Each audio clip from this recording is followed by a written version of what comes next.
Question 1.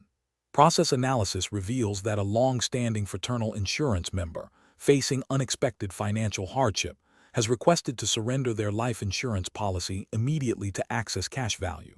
The member expresses urgency and a desire for a quick resolution. The fraternal insurance counselor has access to the policy details, including surrender charges, current cash value, and the terms for reapplication. What is the most ethically appropriate course of action for the fraternal insurance counselor in this situation? Option A. Fully explain the policy's surrender provisions, including any surrender charges, the net cash surrender value, the loss of future death benefit protection, and the potential costs and underwriting requirements if they wish to obtain new coverage in the future, before proceeding with any surrender action. Option B. Immediately process the policy surrender as requested by the member to provide them with the funds as quickly as possible, given their stated urgency. Option C. Advise the member that surrendering the policy is generally not a good financial decision and strongly discourage them from proceeding, emphasizing the long-term value of the coverage. Option D. Inform the member that they should consult with an independent financial advisor before making any decision about their insurance policy.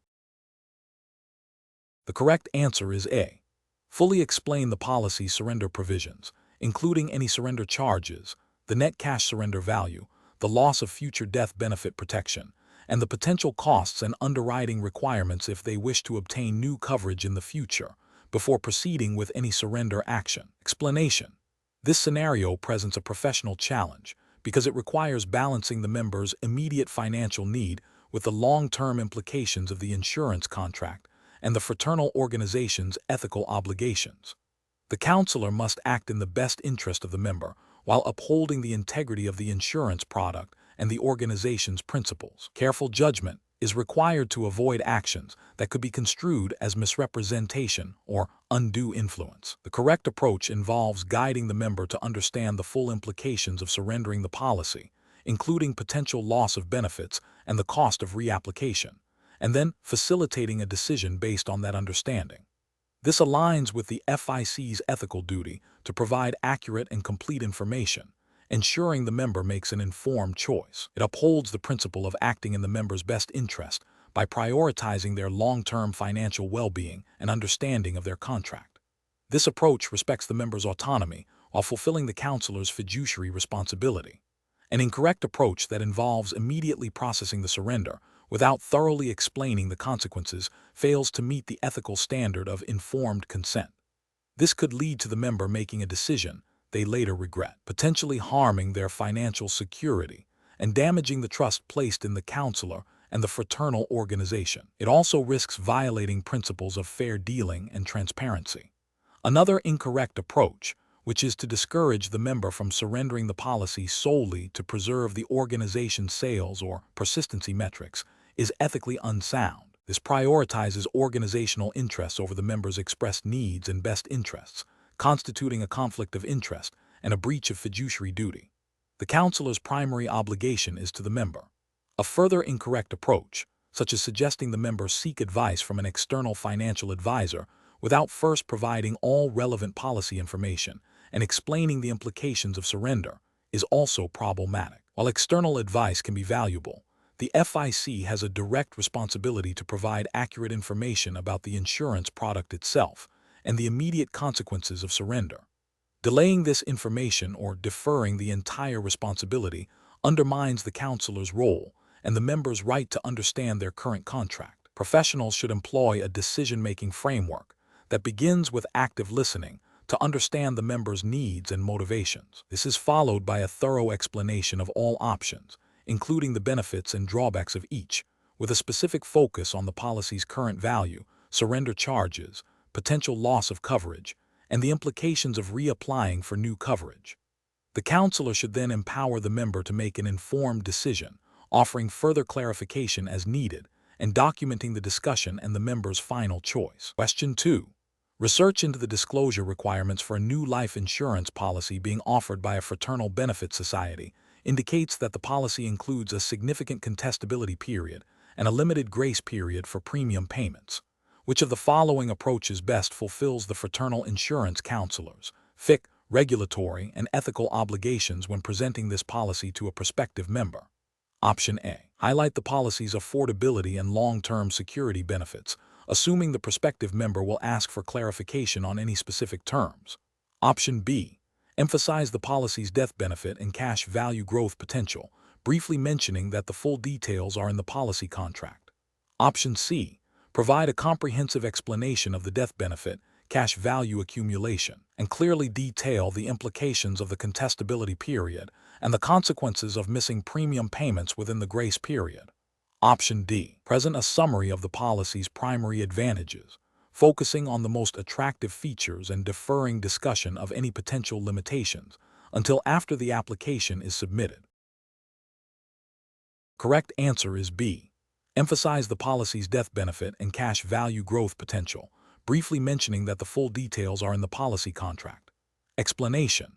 This scenario is professionally challenging because it requires a fraternal insurance counselor, FIC, to balance the need to present policy benefits attractively with the absolute regulatory and ethical obligation to fully disclose all material features and potential risks. Misrepresenting or omitting crucial information, even if unintentionally, can lead to significant consumer harm, regulatory sanctions, and damage to the fraternal organization's reputation. The FIC must possess a thorough understanding of the specific policy being offered and the applicable regulations governing disclosure. The correct approach involves proactively and clearly explaining the policy's limitations, exclusions, and potential downsides alongside its benefits. This includes detailing any waiting periods, specific conditions for coverage, premium adjustment clauses, or surrender charges. This aligns with the core principles of fair dealing and transparency mandated by insurance regulations, which require that prospective policyholders receive all information necessary to make an informed decision. Specifically, regulations often mandate that all material facts be disclosed, and this includes not just the positive aspects, but also any factors that could negatively impact the policyholder.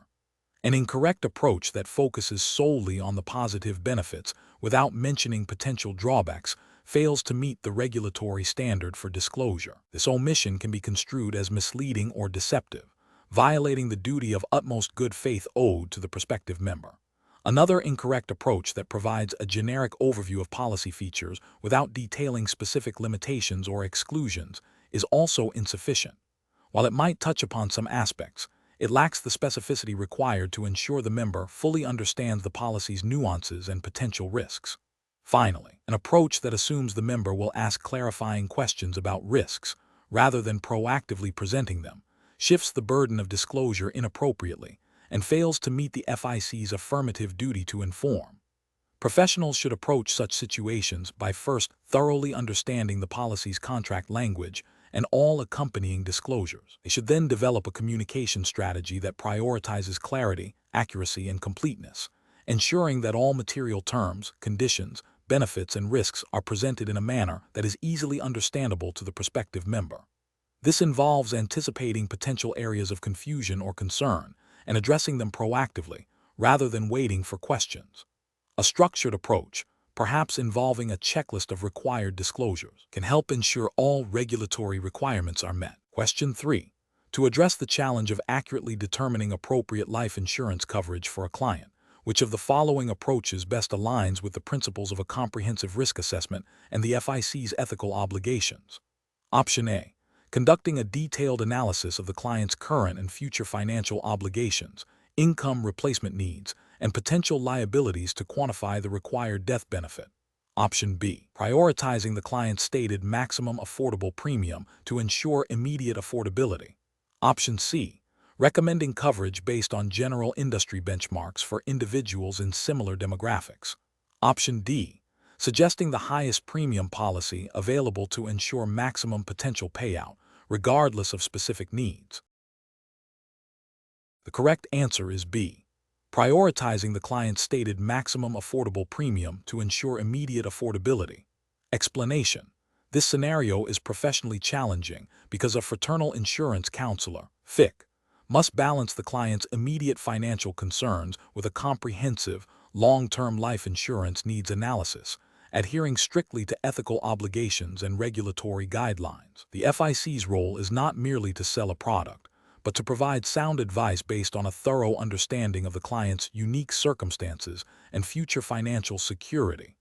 Misinterpreting or oversimplifying the client's situation can lead to inadequate coverage, financial strain, or unmet needs, all of which undermine the trust inherent in the client-advisor relationship and could violate regulatory standards for suitability and client best interest. The correct approach involves a detailed, client-centric risk assessment that quantifies potential future financial obligations and income replacement needs.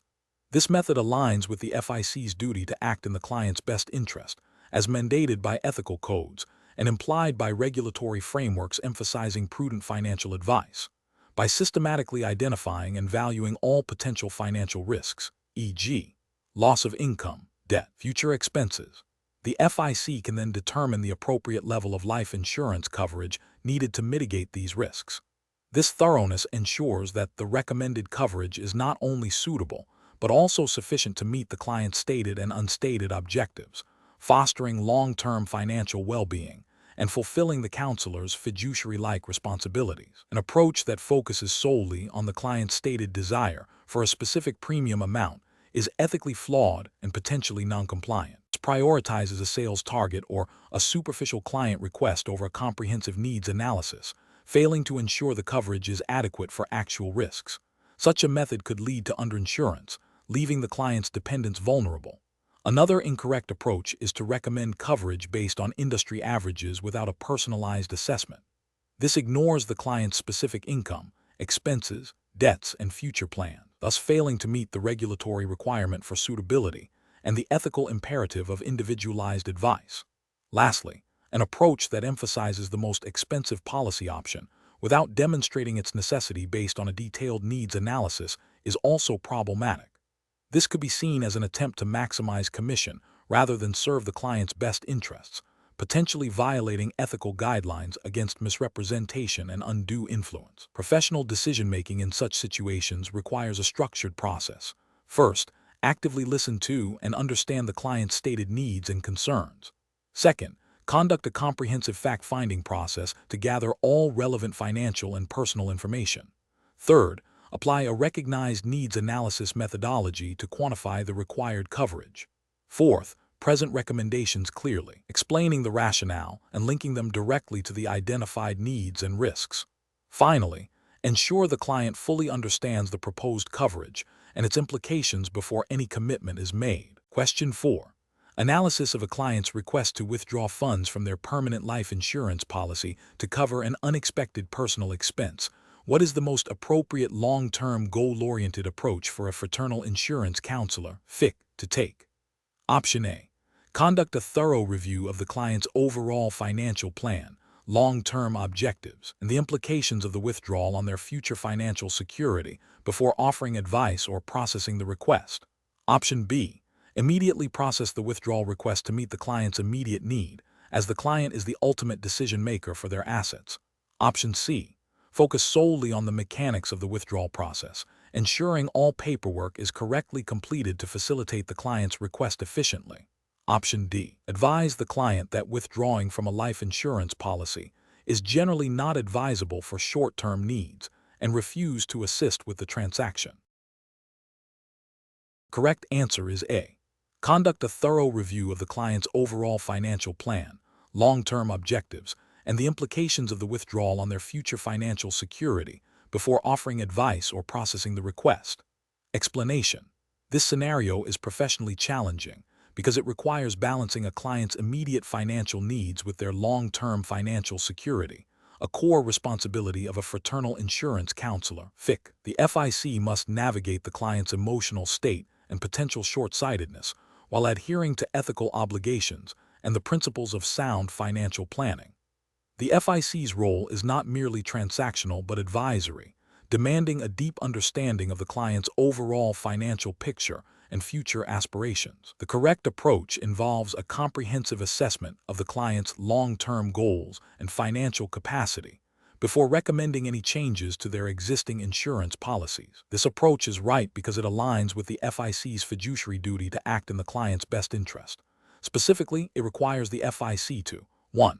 Gather detailed information about the client's current financial situation, including income, expenses, assets, liabilities, and existing insurance coverage. 2. Understand the client's stated long-term objectives, such as retirement planning, funding education, or leaving a legacy. 3. Analyze how the proposed withdrawal from the life insurance policy would impact these long-term goals, considering factors like loss of cash value growth, reduced death benefit, and potential tax implications. 4.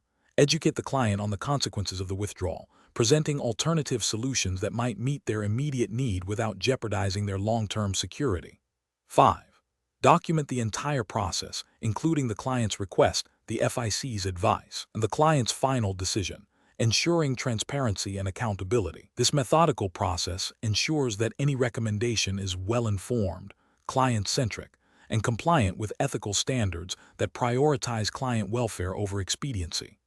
An approach that immediately agrees to the client's request without a thorough assessment fails ethically and professionally. This is because it prioritizes the client's immediate desire over their long-term financial well-being, potentially leading to detrimental consequences for the client's future security.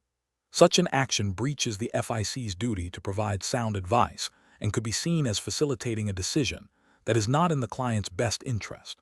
An approach that focuses solely on the administrative process of processing the withdrawal, without exploring alternatives or explaining the implications, is also professionally unacceptable. This demonstrates a lack of proactive advisory engagement and a failure to uphold the FIC's responsibility to educate and guide the client.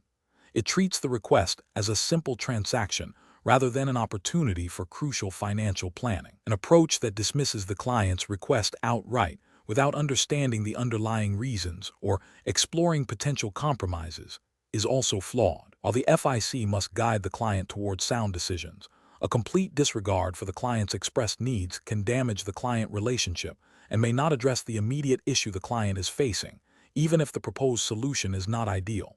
Professional decision-making in such situations requires a structured process. First, actively listen to and understand the client's immediate need and the reasons behind it. Second, assess the potential impact of fulfilling that need on the client's long-term financial goals and existing financial plan. Third, explore and present alternative solutions that might mitigate the negative consequences or offer a more suitable path. Fourth, clearly communicate the pros and cons of each option, empowering the client to make an informed decision. Finally, document the entire interaction and the client's decision. Question 5.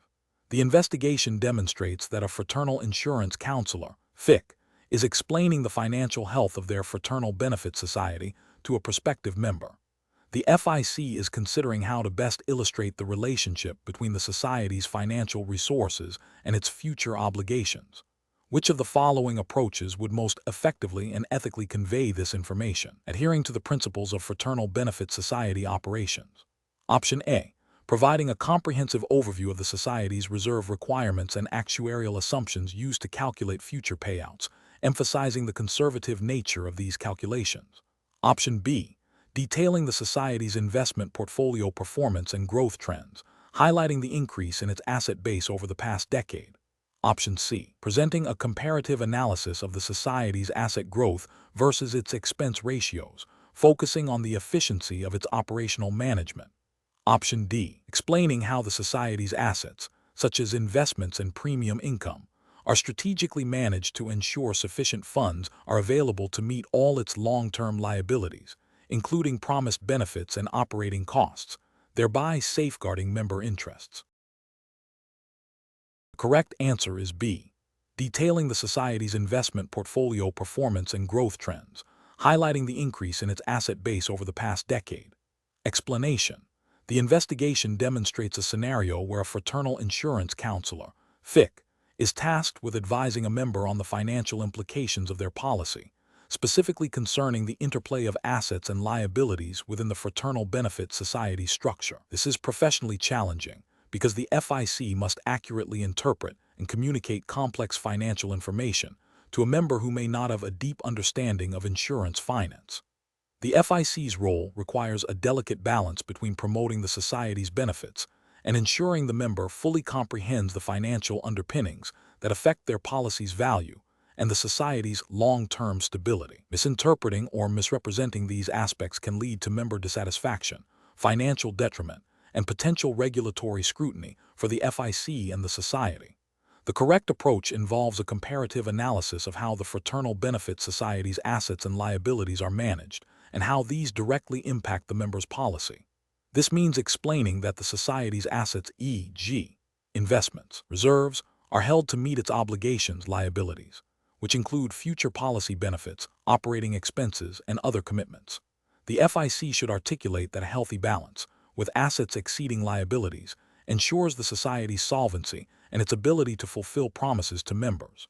This aligns with the FIC's ethical duty to act in the best interest of the member and the society, promoting transparency and informed decision-making, as mandated by principles of sound financial management and member welfare inherent in Fraternal Benefit Society operations. An incorrect approach would be to focus solely on the growth of the society's assets, without adequately explaining how these assets are earmarked to cover specific liabilities. This fails to provide the member with a complete picture of the financial health and obligations of the society, potentially leading to unrealistic expectations about policy dividends or the security of future benefits.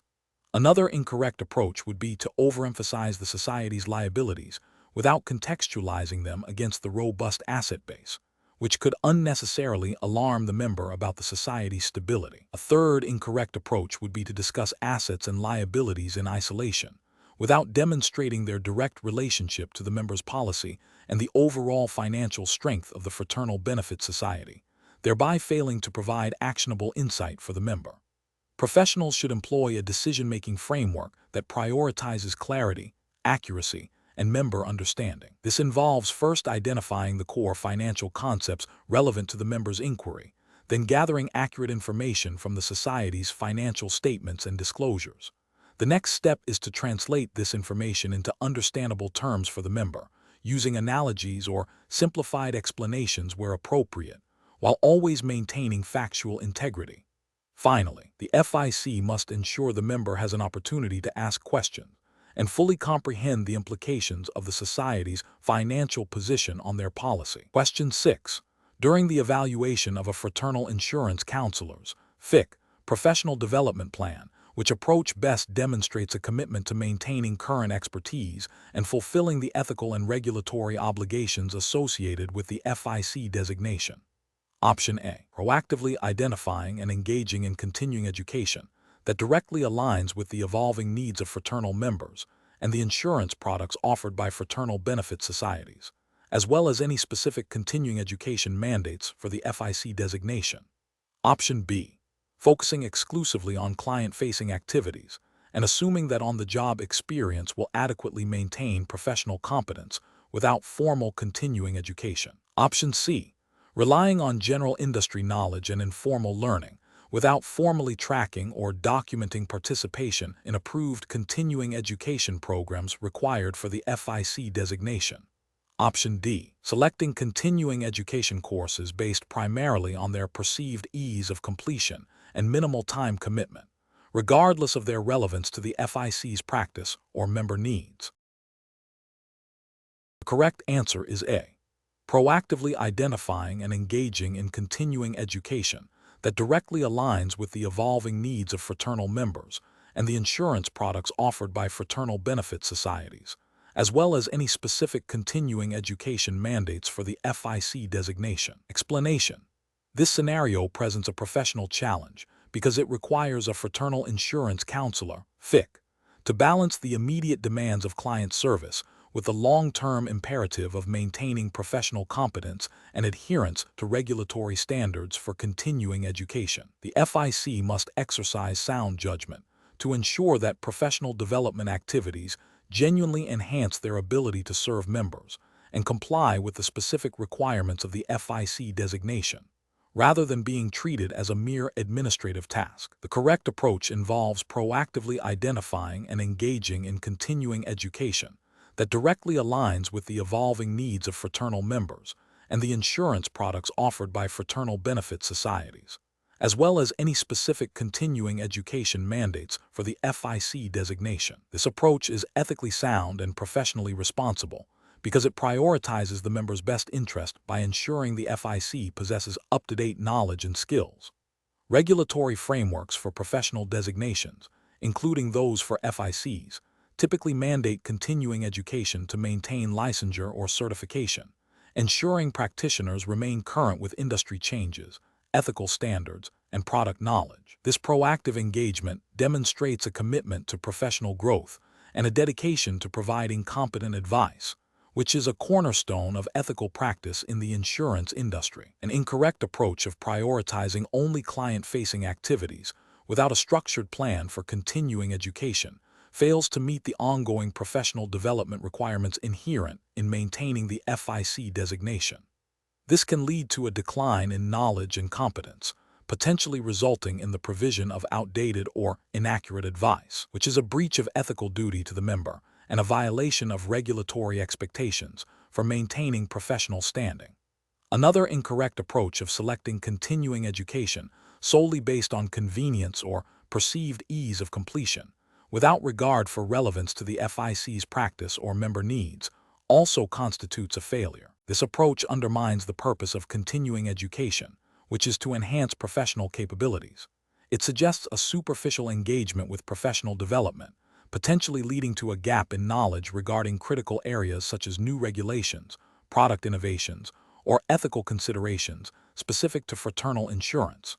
This can result in a disservice to members and a failure to uphold the integrity of the FIC designation. Finally, an approach that neglects to track and document completed continuing education activities, or assumes that general industry knowledge is sufficient without formal, approved courses, is also professionally unsound. Regulatory bodies and designation providers require verifiable proof of continuing education to ensure compliance. Failure to maintain accurate records can lead to the loss of the FIC designation, impacting the counselor's ability to practice and their credibility. The professional decision-making process for similar situations should involve a systematic review of continuing education requirements for the FIC designation, an assessment of current knowledge gaps and emerging trends in fraternal insurance, and the selection of educational opportunities that offer tangible benefits to both the counselor's professional growth and their ability to serve members effectively. This should be integrated into a regular professional development plan with diligent record keeping. Question 7. System analysis indicates that fraternal benefit societies are adapting their benefit structures to meet evolving member needs and market conditions.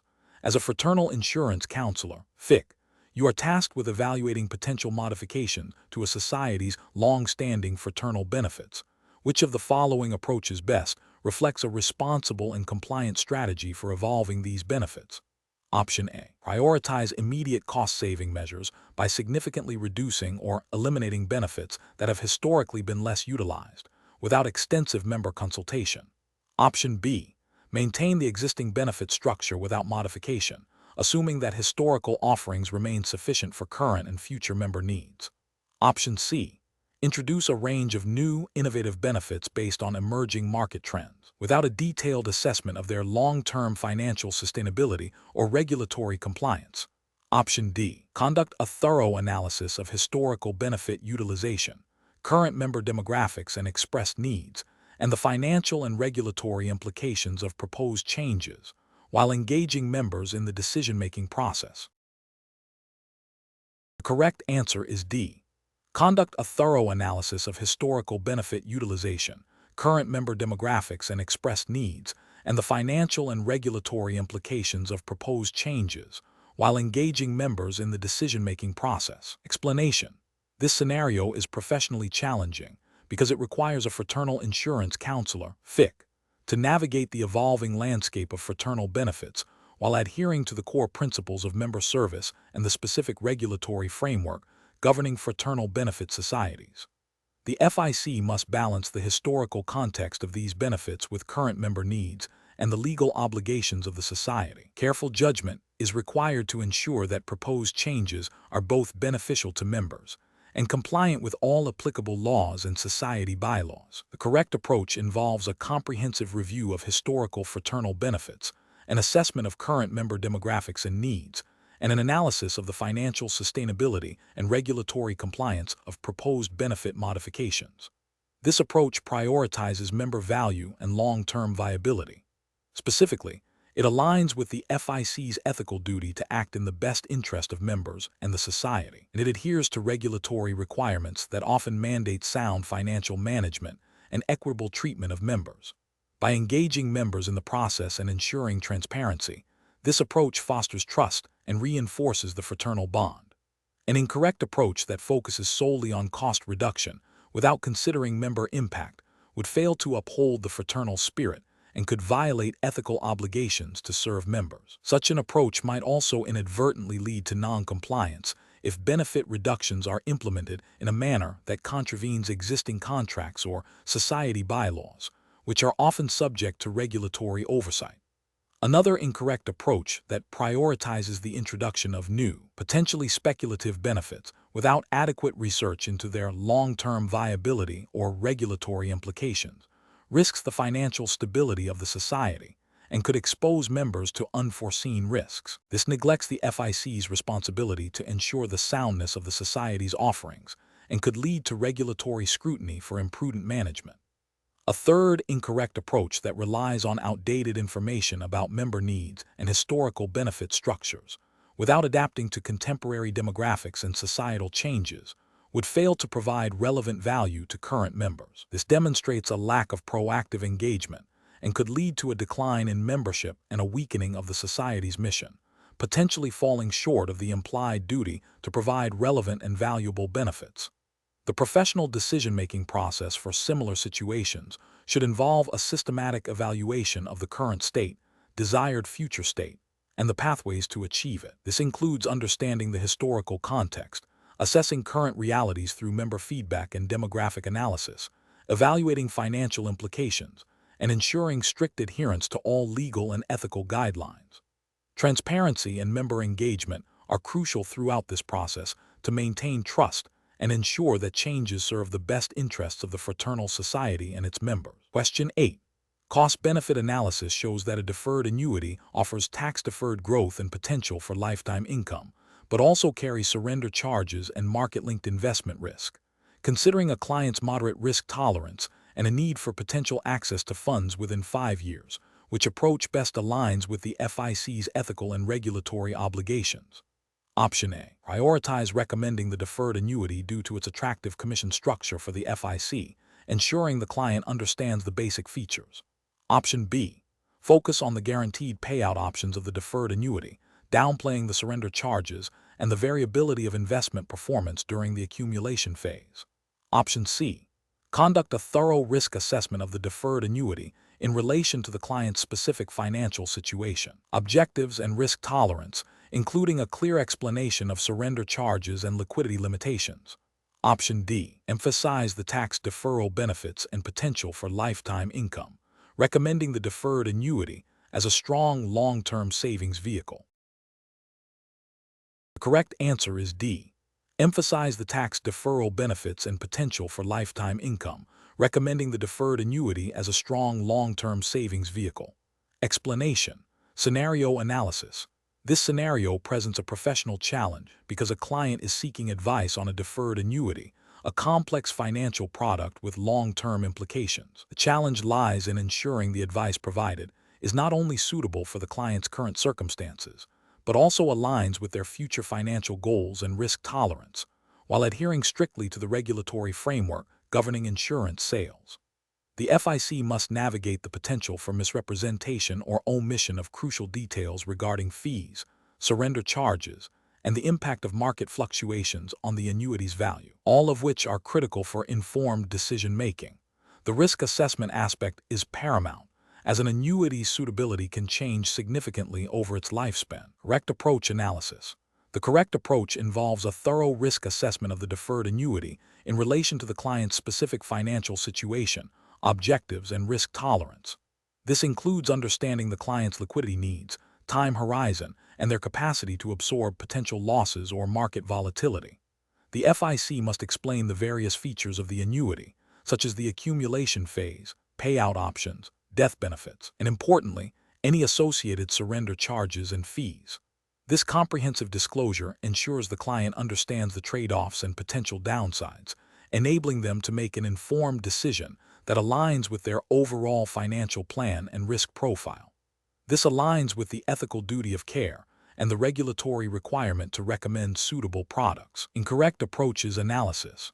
Focusing solely on the potential tax deferral benefits without a comprehensive risk assessment is an incorrect approach. This failure to consider the client's overall financial picture and risk tolerance could lead to a recommendation that is unsuitable, potentially exposing the client to undue risk or illiquidity they cannot afford. It violates the principle of suitability and could be construed as misrepresentation if the downsides are not adequately explained.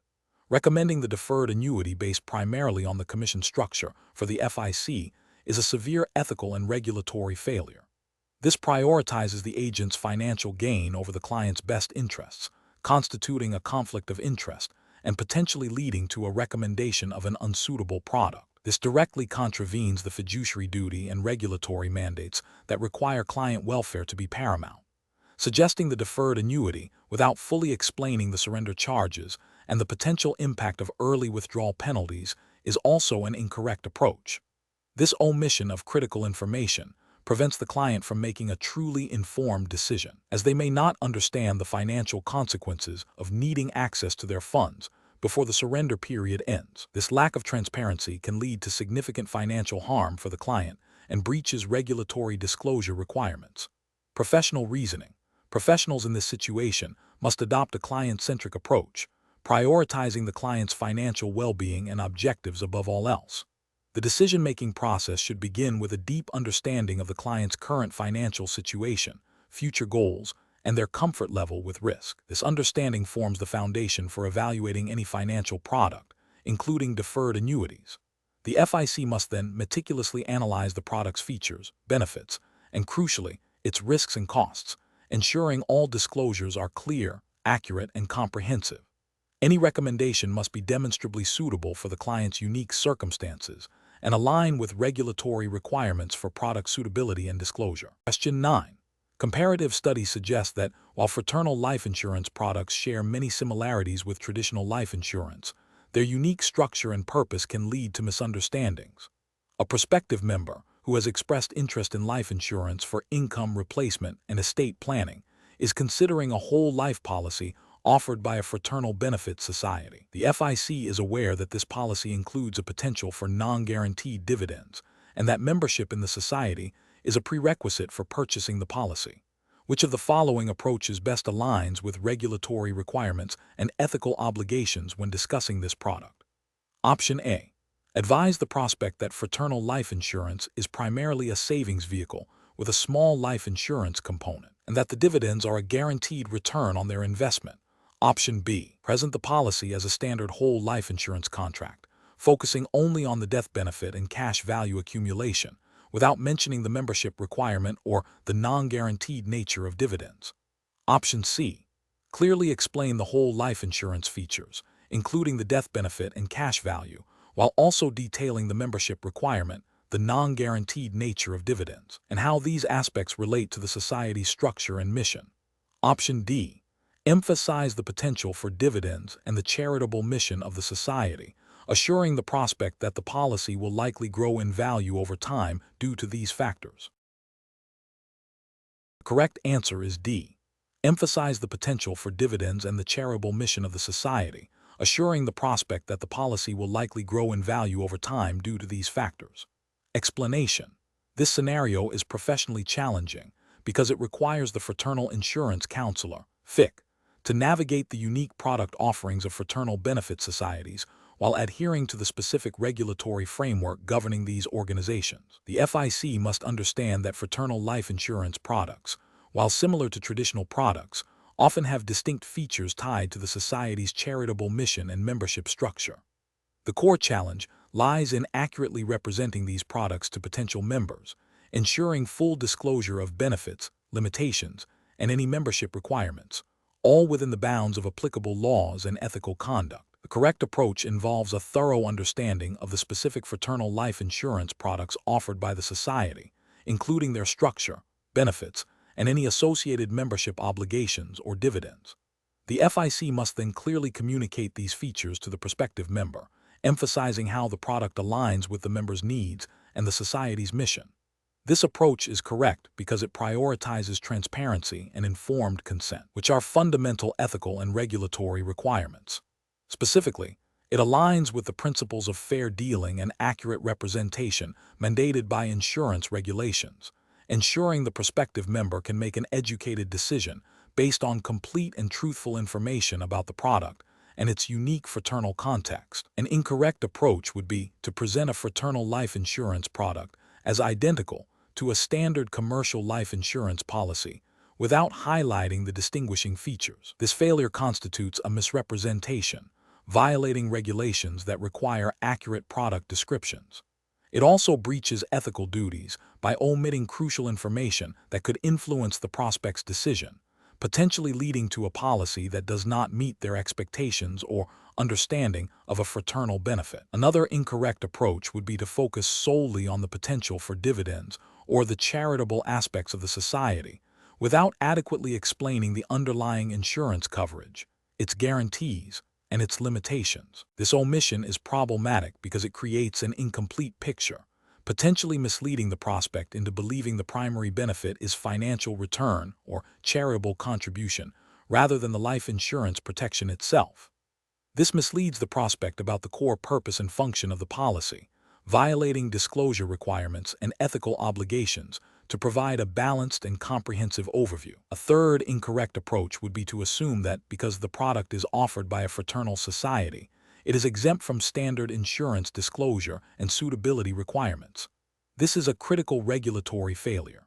Fraternal benefit societies, while having a unique structure, are still subject to insurance laws and regulations designed to protect consumers. Failing to adhere to these standards, such as providing policy illustrations, explaining riders, and assessing the prospect's needs, undermines consumer protection and exposes the FIC and the society to regulatory penalties. The professional decision-making process for similar situations should begin with a comprehensive review of the specific products offered by the fraternal society and the relevant regulatory guidelines. The FIC must then engage in a needs-based selling process, actively listening to the prospect's financial goals and concerns. The communication should be clear, concise, and transparent, highlighting both the similarities and differences between fraternal products and conventional ones.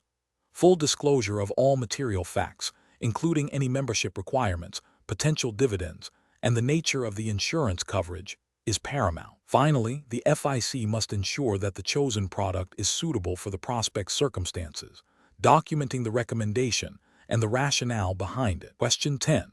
The performance metrics show a growing interest in accidental death benefit, ADB, riders among clients. A client, who is a freelance graphic designer working primarily from home, has expressed a desire to add an ADB rider to their life insurance policy. They mention that while they are generally cautious, they enjoy occasional adventurous hobbies like hiking and cycling. Which approach best aligns with the principles of risk assessment and client suitability for this scenario? Option A. Recommend the ADB rider immediately, emphasizing the increased death benefit for accidental death, as the client has expressed interest and enjoys activities that could be considered higher risk. Option B. Explain that ADB riders are primarily designed for individuals in high-risk occupations and that their current hobbies do not warrant the additional cost, recommending they forego the rider. Option C. Conduct a detailed discussion about the client's occupation, lifestyle, hobbies, and financial goals, explaining the specific conditions, exclusions, and costs of the ADB rider, and then assess its suitability based on their overall risk profile and insurance needs. Option D. Advise the client that ADB riders are generally not cost-effective for individuals with sedentary occupations, and suggest they focus on increasing their base life insurance coverage instead. The correct answer is A. Recommend the ADB rider immediately, emphasizing the increased death benefit for accidental death, as the client has expressed interest and enjoys activities that could be considered higher risk. Explanation. The performance metrics show a consistent trend of clients inquiring about accidental death benefit, ADB, riders, indicating a need for clear and accurate guidance. This scenario is professionally challenging because it requires the counselor to not only understand the intricacies of ADB riders, but also to assess the client's risk tolerance and financial situation accurately, ensuring the advice provided is suitable and compliant.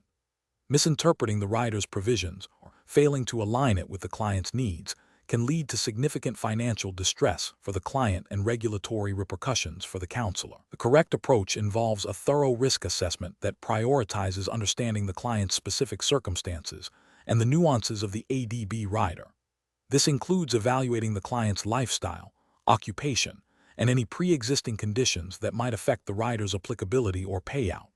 The counselor must then clearly explain how the ADB rider addresses potential accidental death scenarios, its limitations, and its cost-effectiveness in relation to the client's overall financial plan. This aligns with the ethical duty of care and the regulatory requirement to provide suitable recommendations based on a comprehensive understanding of the client's needs and the product's features. An incorrect approach would be to assume that all clients seeking an ADB rider have the same risk profile or that the rider is a one-size-fits-all solution. This could lead to recommending the rider without a proper assessment of its suitability, potentially exposing the client to unnecessary costs or overlooking more appropriate coverage options. Another incorrect approach is to focus solely on the death benefit amount without adequately explaining the conditions under which the benefit is paid, the exclusions, or the impact of the rider's premium on the overall policy cost. This failure to provide complete and transparent information violates the principle of informed consent and can lead to client dissatisfaction and regulatory scrutiny.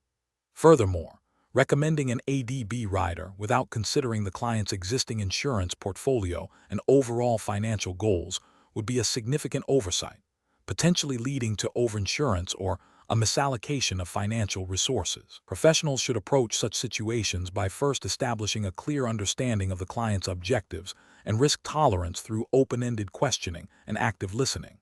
This should be followed by a detailed explanation of the ADB rider's features, benefits, limitations, and costs, tailored to the client's comprehension level.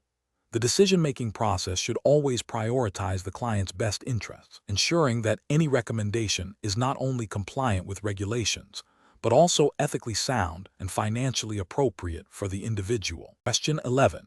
Investigation of a member's inquiry about universal life insurance reveals they are seeking a flexible policy that can adapt to potential future changes in their income and provide a death benefit. The member expresses concern about rigid premium payments. What is the most appropriate initial step for the fraternal insurance counselor, FIC, to take? Option A. Focus solely on the death benefit aspect of universal life, assuring the member that the policy will always provide coverage regardless of premium payments, and deferring discussion of cash value and costs until after the application is submitted. Option B. Conduct a detailed needs analysis to understand the member's financial goals, risk tolerance, and specific reasons for seeking flexibility. Then explain how universal life features, including premium flexibility and cash value accumulation, can address these needs, while also clearly outlining associated costs and potential risks. Option C. Recommend a term life insurance policy as a simpler alternative, stating that universal life policies are too complex for members seeking flexibility and can be difficult to manage. Option D. Immediately present a universal life policy illustration highlighting the potential for high cash value growth and the ability to skip premium payments, emphasizing its flexibility without delving into policy charges or the impact of insufficient funding. The correct answer is B. Conduct a detailed needs analysis to understand the member's financial goals, risk tolerance, and specific reasons for seeking flexibility. Then explain how universal life features, including premium flexibility and cash value accumulation, can address these needs, while also clearly outlining associated costs and potential risks. Explanation. This scenario is professionally challenging because it requires the fraternal insurance counselor, FIC, to navigate the complexities of universal life insurance while adhering strictly to the ethical obligations and regulatory framework governing fraternal benefit societies. The core challenge lies in ensuring that the advice provided is not only technically accurate regarding universal life features, but also aligns with the member's best interests and the society's mission, avoiding any misrepresentation or undue pressure. The FIC must balance the product's flexibility and potential benefits with its inherent complexities and costs, ensuring the member fully understands the implications.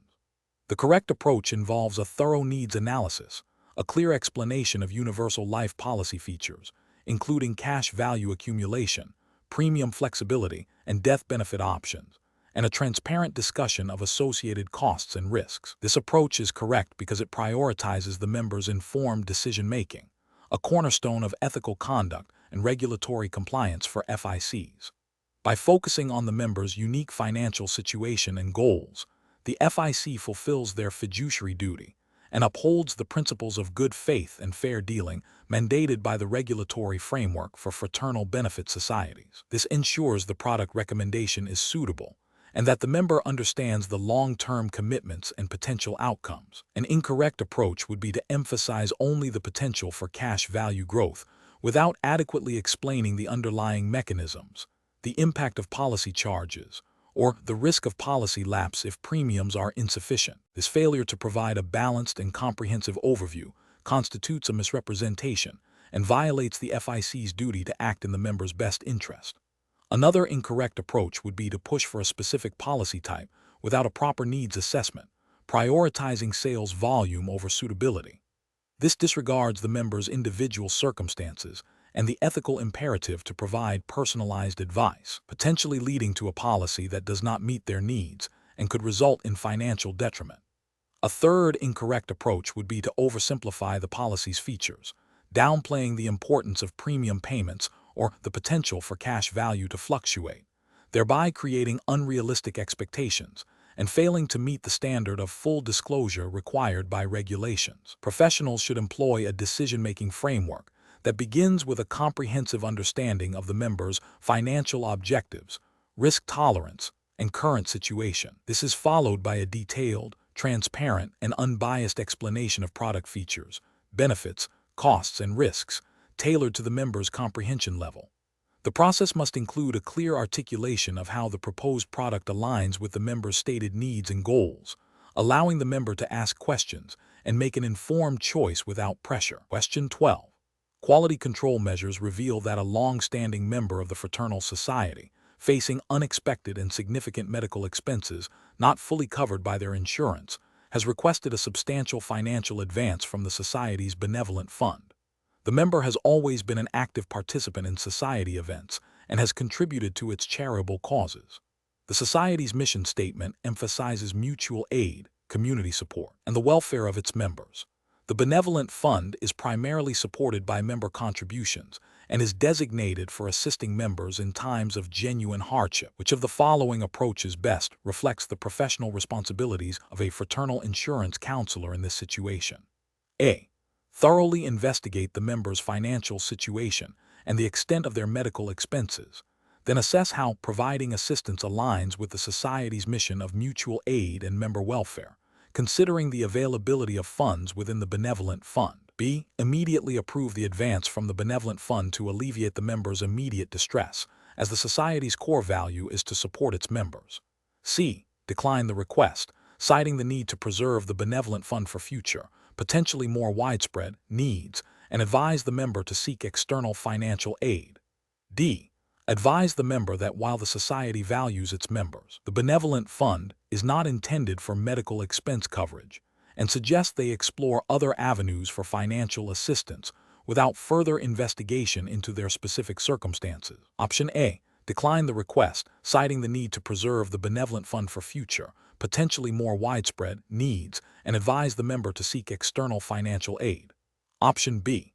Immediately approve the advance from the benevolent fund to alleviate the member's immediate distress, as the Society's core value is to support its members. Option C.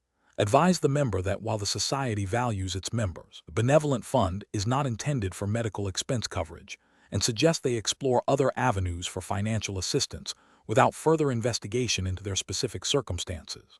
Option D.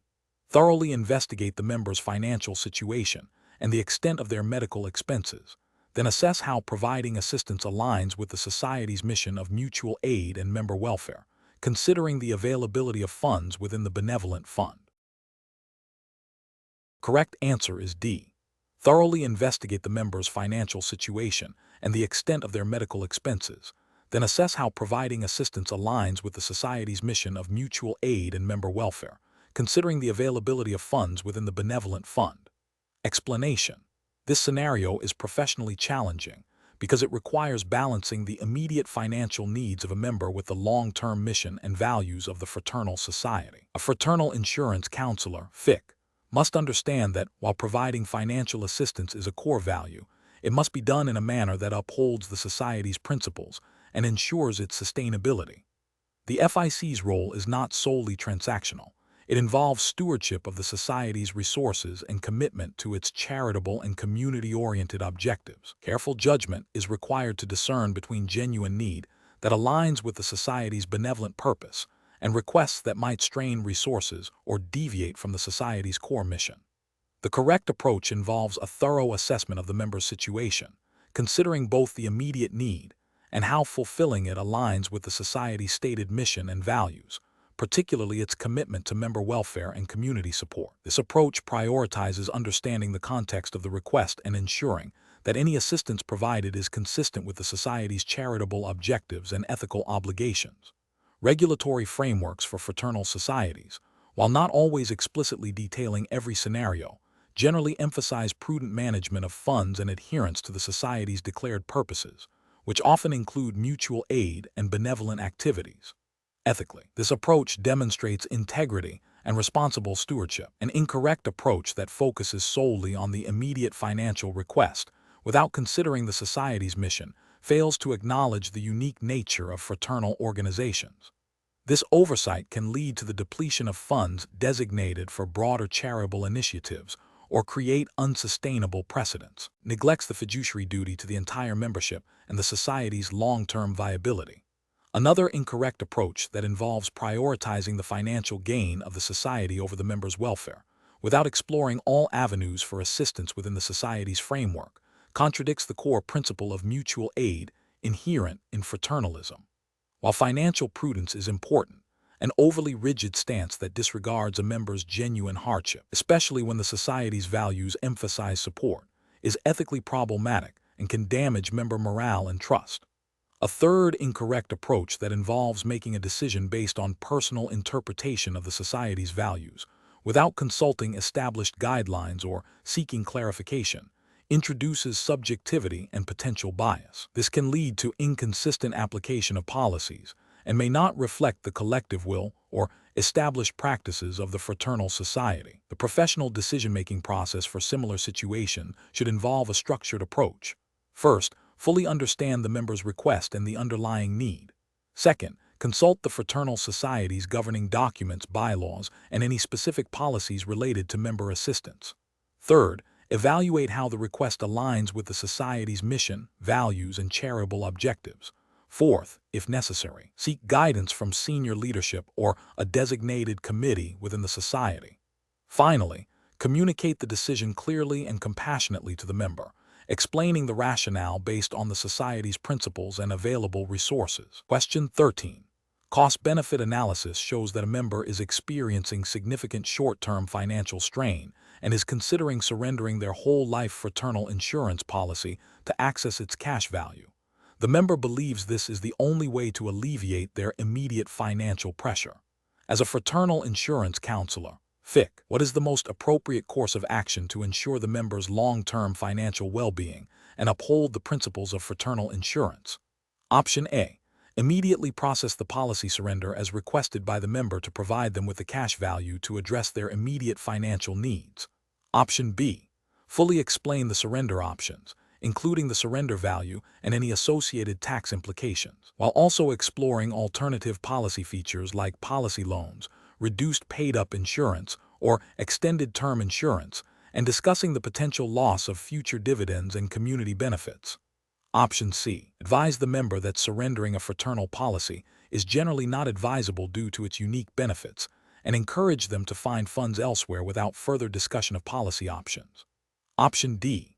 Suggest the member replace their current fraternal policy with a new, lower premium term life insurance policy to free up cash flow, without thoroughly detailing the implications of losing the permanent coverage and its associated benefits.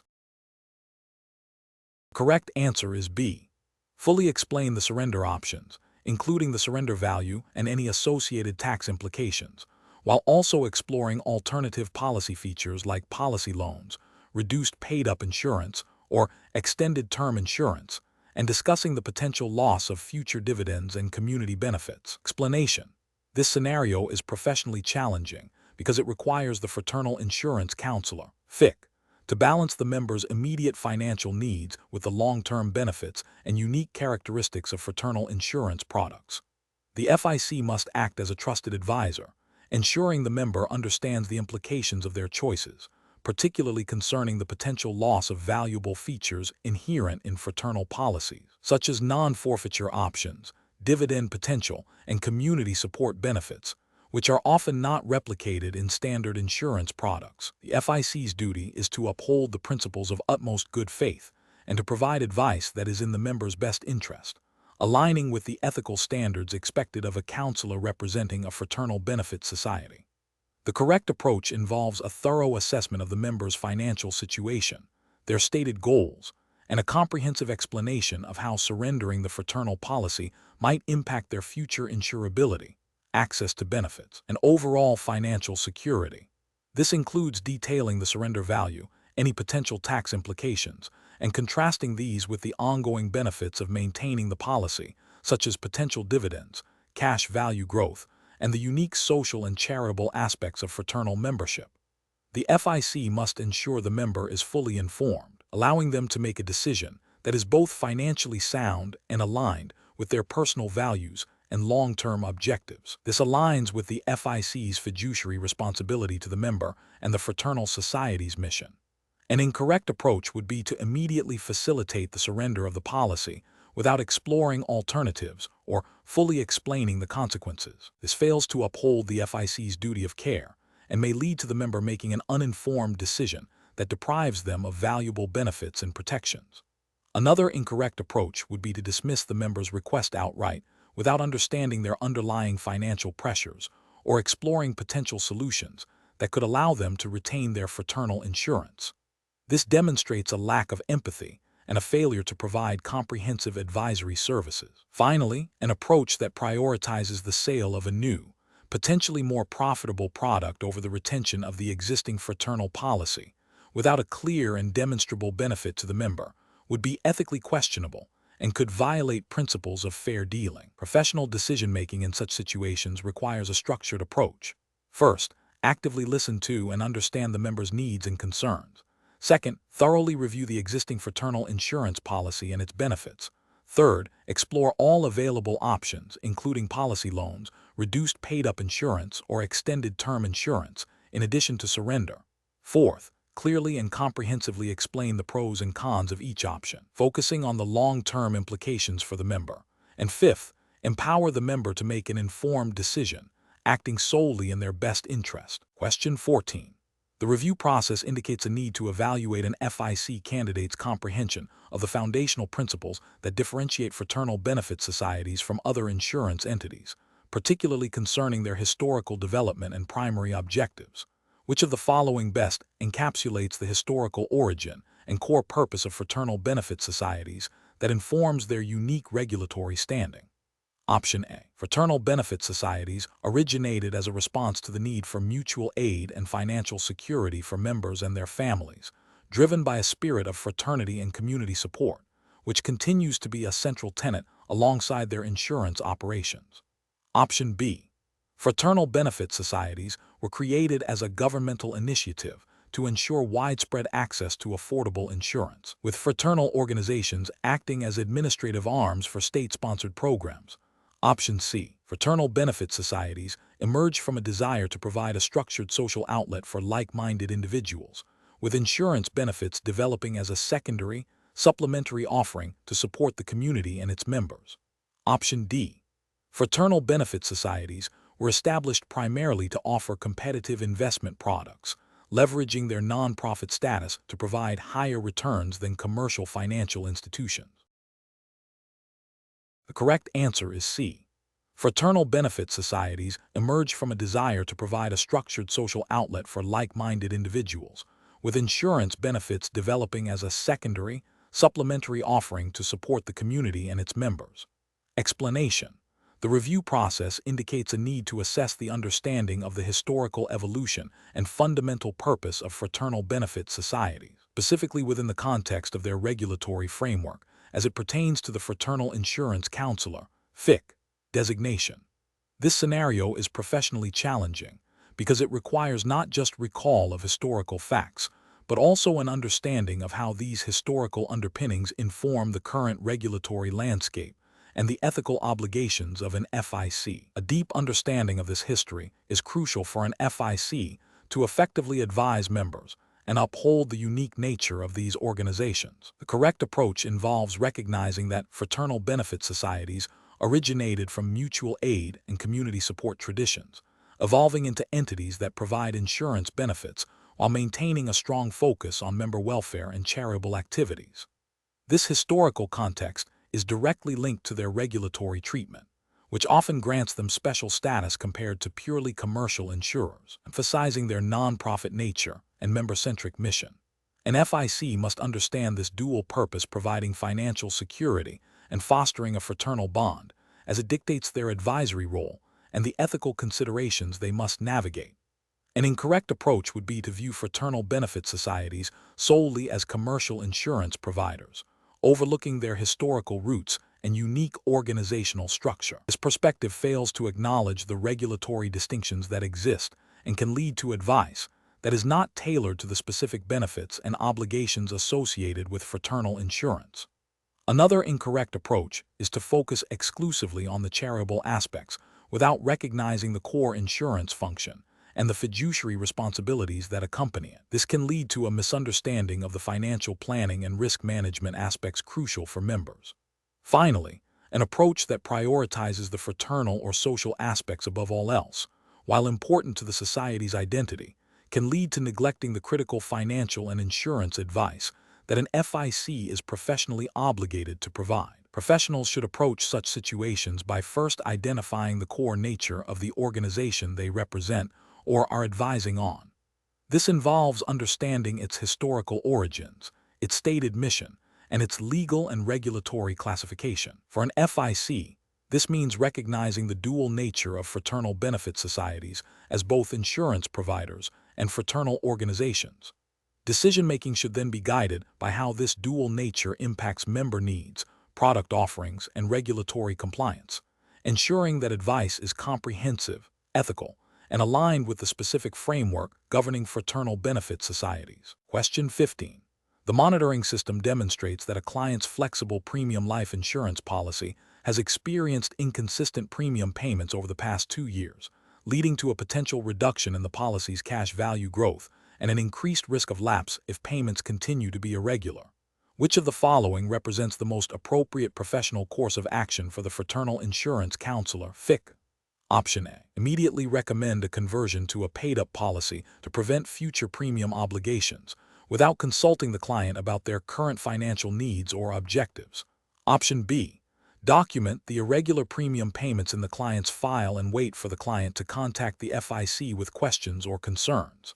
Option C. Inform the client via email that their premium payments are irregular and that they must resume making consistent payments to avoid policy lapse, without offering further assistance or exploring alternative solutions.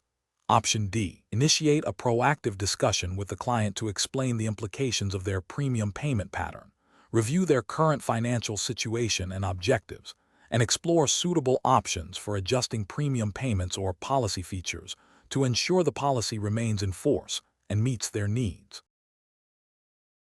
The correct answer is D.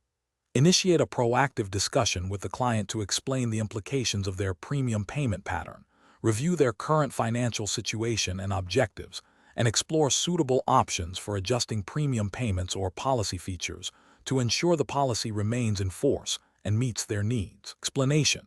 This scenario presents a professional challenge because it requires a Fraternal Insurance Counselor (FIC) to interpret and apply regulations concerning flexible premium life insurance policies in a way that prioritizes client understanding and compliance, rather than simply identifying a technical breach.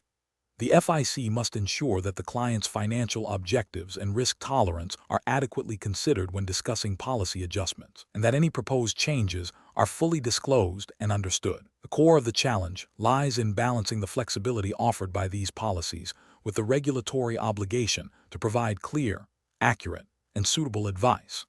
The correct approach involves the FIC proactively reviewing the client's policy to identify potential issues related to flexible premium payments, and then initiating a discussion with the client to explain these issues and explore suitable options. This approach is correct because it aligns with the FIC's fiduciary duty to act in the client's best interest.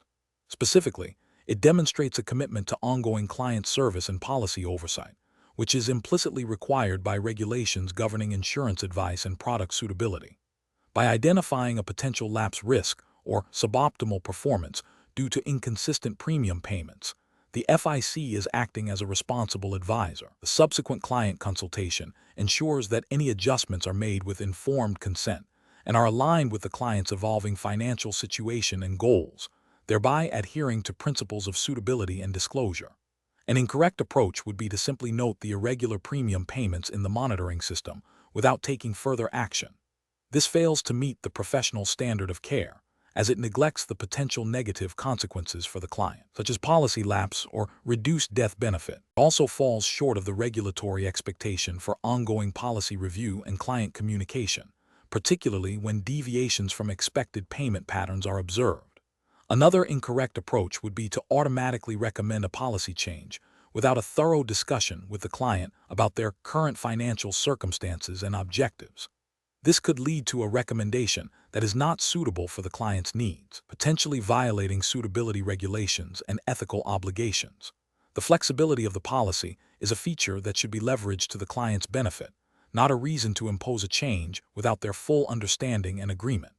A third incorrect approach would be to only inform the client that their premium payments are irregular and leave the decision-making entirely to them, without offering guidance or exploring options. While disclosure is important, a professional FIC is expected to provide advice and assist the client in understanding the implications of their payment patterns and the available solutions.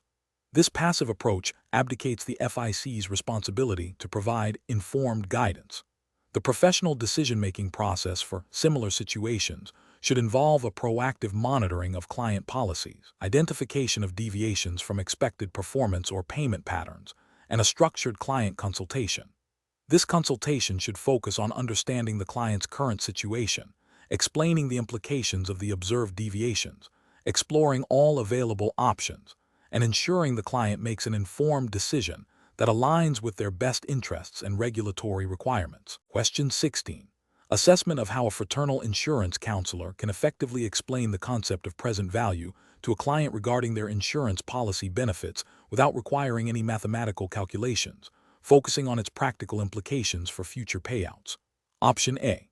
State that present value is a complex financial concept that is not essential for the client to understand when evaluating their insurance policy. Option B. Provide a detailed definition of present value, including its formula and the factors that influence it, such as discount rates and time periods. Option C. Illustrate present value by explaining that money available today is worth more than the same amount in the future due to its potential earning capacity, and how this affects the perceived value of future insurance payouts. Option D. Use a hypothetical scenario with specific dollar amounts and interest rates to demonstrate how present value is calculated, even if the client is not asked to perform the calculation. The correct answer is C. Illustrate present value by explaining that money available today is worth more than the same amount in the future due to its potential earning capacity, and how this affects the perceived value of future insurance payouts. Explanation. This scenario is professionally challenging because it requires the fraternal insurance counselor, FIC, to explain a complex financial concept, present value, to a client without resorting to mathematical calculations, while still ensuring the client understands its practical implications for their insurance policy. The FIC must navigate the client's potential lack of financial literacy and the ethical obligation to provide clear, understandable information that supports informed decision-making. The core challenge lies in translating an abstract financial principle into tangible benefits and risks relevant to the client's specific insurance needs. The correct approach involves illustrating the concept of present value through relatable analogies and focusing on its impact on the future value of policy benefits. This method aligns with the FIC's ethical duty to act in the client's best interest by ensuring comprehension. By explaining that present value accounts for the time value of money, meaning money today is worth more than the same amount in the future due to potential earnings, the FIC helps the client grasp why a future payout from a policy might be less valuable in today's terms. This approach is ethically sound as it prioritizes client understanding and empowers them to make informed choices about their insurance coverage and potential future needs, without overwhelming them with technical jargon or calculations. An incorrect approach that focuses solely on the definition of present value, without connecting it to the client's policy benefits, fails to meet the ethical standard of providing relevant and actionable information. This approach risks leaving the client confused about the practical application of the concept to their insurance. Another incorrect approach that attempts to explain present value using complex financial terminology or hypothetical mathematical examples, even without requiring the client to calculate, is also professionally unacceptable. This violates the principle of clear communication and could lead to misinterpretation or a feeling of inadequacy on the client's part, hindering their ability to make informed decisions. A third incorrect approach that dismisses the importance of present value altogether, suggesting it is too complex for the client to understand, is a dereliction of the FIC's duty to educate and advise, potentially leading to suboptimal policy choices for the client. Professionals should approach such situations by first assessing the client's level of financial understanding. They should then employ analogies and real-world examples that directly relate the concept to the client's insurance policy and financial goals. The focus should always be on the why and so what for the client, ensuring they understand the implications for their future financial security. If a concept is inherently complex, the professional's role is to simplify it through effective communication, not to avoid it. Question 17. Upon reviewing a prospective client's initial inquiry about fraternal insurance benefits, what is the most effective and ethically compliant approach for a fraternal insurance counselor to develop a comprehensive client profile? Option A. Conduct a detailed interview focusing on the client's family history, current financial situation, future financial goals, and specific insurance needs, while explaining the purpose of each question and ensuring confidentiality. Option B. Provide a generic brochure outlining all available fraternal insurance products and ask the client to select the one they believe best suits them. Option C. Focus the initial conversation on highlighting the unique benefits and community aspects of fraternal insurance, with the goal of securing a commitment to a specific policy type. Option D. Ask a few basic demographic questions, and then make assumptions about the client's insurance needs based on their age and stated profession. Correct answer is A. Conduct a detailed interview focusing on the client's family history, current financial situation, future financial goals, and specific insurance needs, while explaining the purpose of each question and ensuring confidentiality. Explanation. This scenario presents a professional challenge because developing a comprehensive client profile is foundational to providing suitable fraternal insurance advice. The challenge lies in balancing the need for detailed personal information with the client's right to privacy and the ethical obligation to avoid unnecessary intrusion. Fraternal insurance counselors operate under specific ethical codes and regulatory guidelines that mandate a thorough understanding of a client's needs, financial situation, and objectives before recommending any product. This requires a delicate approach to information gathering, ensuring all questions are relevant and asked in a manner that builds trust. The correct approach involves a structured, empathetic, and needs-based questioning process. This method ensures that the counselor gathers all necessary information to accurately assess the client's situation and recommend appropriate fraternal insurance products that align with their goals and financial capacity. This aligns with the ethical duty of care and the regulatory requirement to act in the client's best interest, ensuring suitability of recommendations. An incorrect approach that focuses solely on gathering demographic data without exploring financial capacity or future needs fails to meet the client's best interest standard. It risks recommending products that are either unaffordable or do not adequately address the client's long-term objectives, potentially leading to policy lapse or insufficient coverage. Another incorrect approach that prioritizes selling a specific product over understanding the client's needs is a direct violation of ethical principles and regulatory mandates. This approach is driven by sales targets rather than client well-being and can result in unsuitable recommendations, damaging the counselor's reputation and the fraternal organization's standing. Finally, an approach that relies heavily on assumptions about the client's needs based on broad generalizations or stereotypes is unprofessional and unethical. It bypasses the crucial step of personalized assessment, leading to potentially inappropriate advice and a failure to uphold the duty of care. The professional decision-making process for similar situations should involve 1. Prioritizing client needs and best interests. 2. Adhering strictly to ethical codes and regulatory requirements for client profiling and suitability. 3. Employing active listening and open-ended questioning to elicit comprehensive information. 4. Documenting the client profile thoroughly and accurately. 5. Regularly reviewing and updating the client profile as circumstances change. Question 18. The evaluation methodology shows that a prospective member is inquiring about the foundational principles of fraternal insurance. Which of the following explanations of the origins of the fraternal insurance system best aligns with the historical development and core tenets of this sector? Option A. The origins of fraternal insurance can be traced to the development of sophisticated actuarial science in the late 19th century, which enabled the creation of complex financial products by various benevolent societies. Option B. The fraternal insurance system emerged as a direct response to the limitations of early commercial insurance companies in serving the general public, leading fraternal societies to adopt similar business models, but with a focus on community outreach. Option C. Fraternal insurance's roots lie in the establishment of government-backed Social Security programs designed to provide a baseline level of financial security for all citizens, with fraternal societies acting as intermediaries for these benefits. Option D. Fraternal insurance originated from the need for individuals with shared occupations or ethnic backgrounds to create self-help organizations that provided financial support for members facing hardship, evolving into formal insurance plans. The correct answer is D. Fraternal insurance originated from the need for individuals with shared occupations or ethnic background to create self-help organizations that provided financial support for members facing hardship, evolving into formal insurance plans.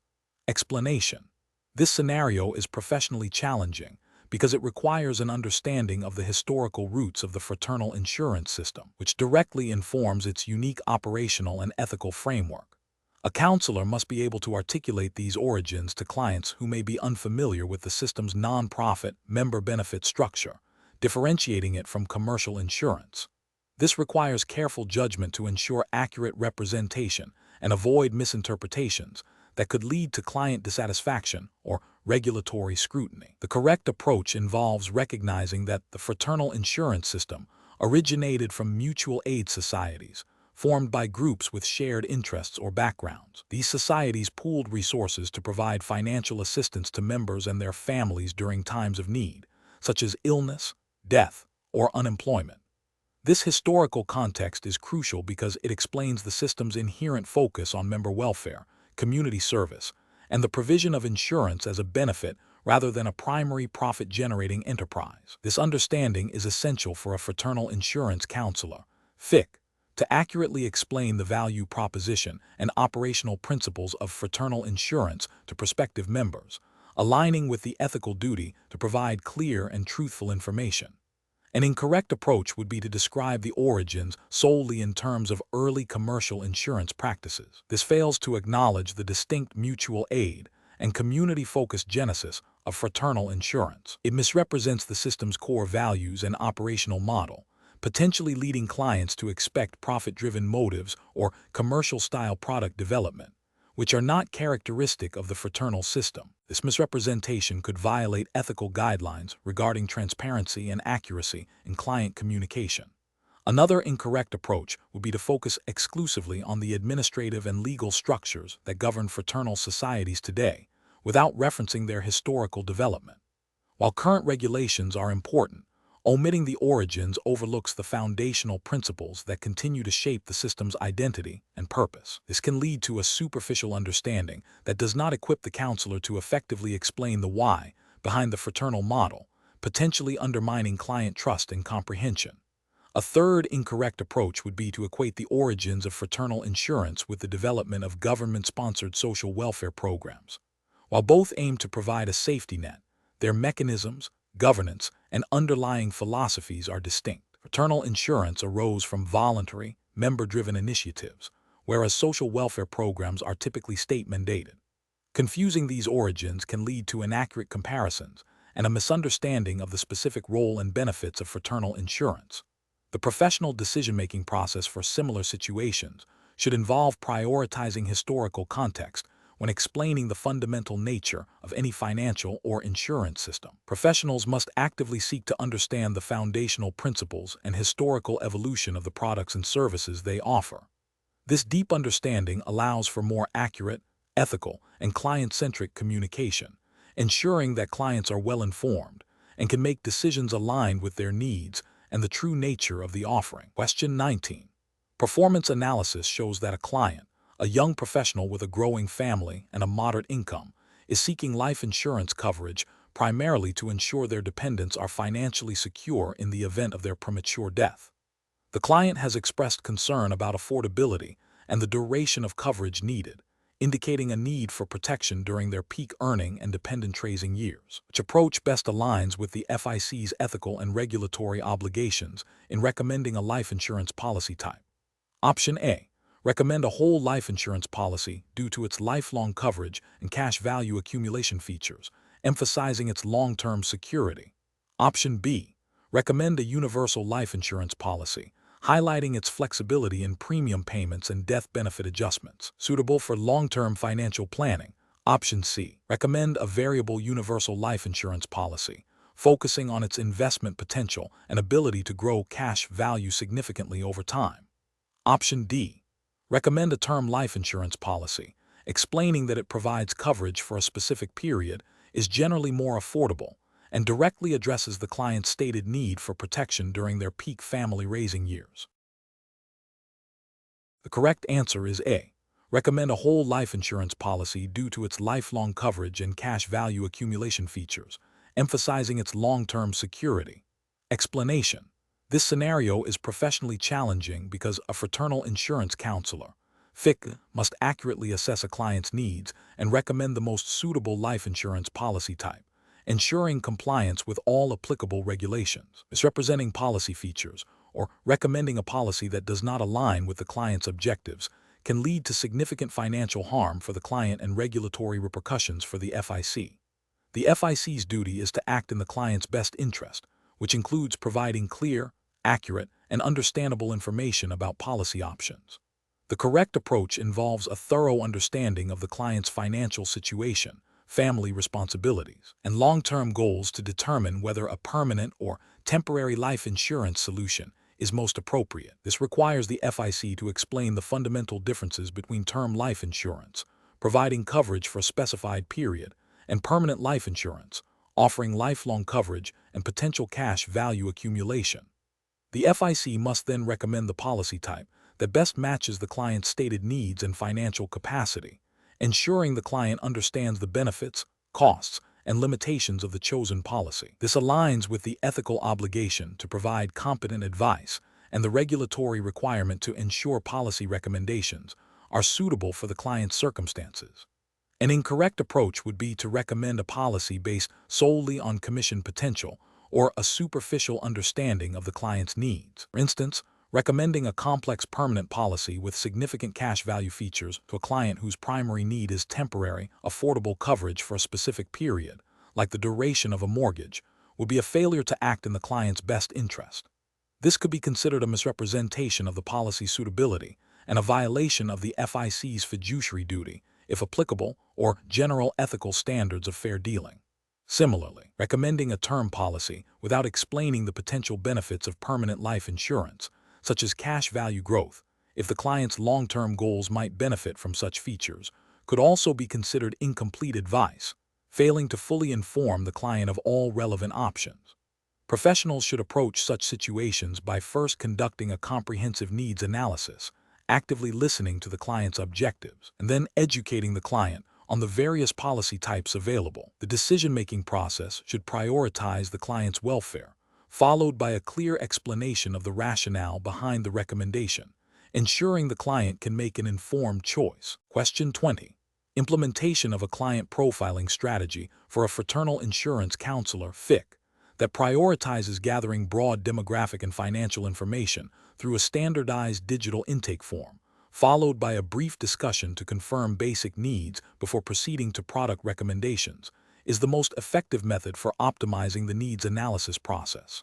Option A. Relying solely on standardized questionnaires without further probing or personalized discussion to identify client needs. Option B. Focusing exclusively on gathering demographic data without exploring financial goals, risk tolerance, or family situation. Option C. Utilizing a standardized digital intake form for broad demographic and financial information, followed by a brief discussion to confirm basic needs before proceeding to product recommendations. Option D. Prioritizing a comprehensive, personalized needs analysis that begins with broad profiling but deeply explores individual circumstances, goals, and risk tolerance through open-ended dialogue and document review before product recommendation. The correct answer is D. Prioritizing a comprehensive, personalized needs analysis that begins with broad profiling but deeply explores individual circumstances, goals, and risk tolerance through open-ended dialogue and document review before product recommendation. Explanation. This scenario presents a professional challenge because a fraternal insurance counselor (FIC) must balance the need for efficient client profiling with the paramount ethical and regulatory obligation to conduct a thorough and personalized needs analysis. The challenge lies in avoiding a superficial or standardized approach that could lead to recommending unsuitable products, thereby failing to act in the client's best interest. Careful judgment is required to ensure that the profiling process serves as a foundation for, rather than a replacement of, a detailed understanding of the client's unique circumstances, goals, and risk tolerance. The correct approach involves a systematic process that begins with broad client profiling to understand general demographics, financial capacity, and stated objectives, but then immediately transitions into a deep dive needs analysis.